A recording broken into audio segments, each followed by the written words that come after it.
Hi again then guys, and welcome to another Horizon 3-speed tune setup, and this particular tune is for a very popular car on most games that it's featured on, the Honda S2000, one of probably the most respected, I would say, sports cars in the world, not just Japanese ones, but just in general, because being a Honda, obviously you get the best of both worlds. You get the kind of performance that you'd want and the fun factor from a sports car, but with the reliability and build quality as well, so it really is the best of both. Now, as far as upgrades on this particular car, you do want to give it an engine conversion, or I would recommend that at least, and I'd recommend the V8 in particular, the 6.2 litre to begin with.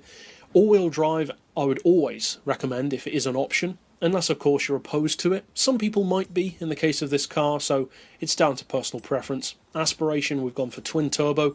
As far as the visuals, it's down to you. You could change them if you want, rims, wings, etc., but I've made some changes. The rims, of course, as you can see. We've got the full roll cage inside, as you can clearly see through the window, and the rest is obvious. Lower the weight, increase the power, better tyres, brakes, all that kind of thing.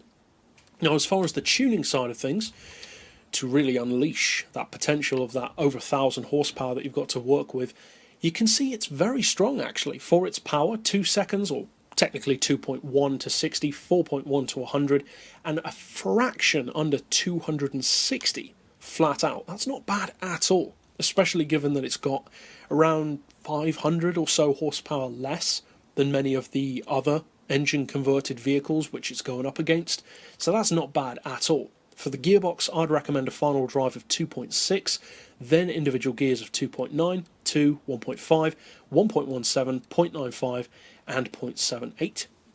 So a pretty simple run there, nothing too radical.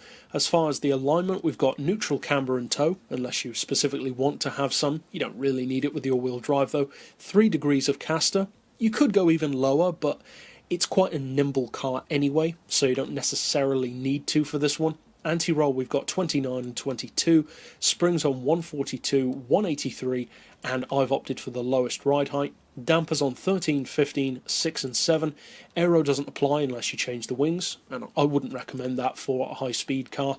We've got the 100% acceleration bias that we would usually have, 0% on deceleration, and in particular for the centre split on this car, we've got 73% going towards the back. More power, more torque to the rear to keep that kind of tail-happy nature that a car like this naturally has, whereas with all-wheel drive you kind of have to compensate for that. You don't want it to be too stiff because of power going to the front end, but at the same time you want to have that advantage of all-wheel drive in being able to launch off the line so much quicker than most people in rear-wheel drive cars will. So overall, if you decide to get this from my storefront, which you can do using the keywords down below in the description or using this tutorial or some variation of it. Either way, I hope you find it fun, of course, and win races with it. So, of course, you can sub down below for more tunes like this, both in the future and that we've already done. But for now, as always, thanks for watching.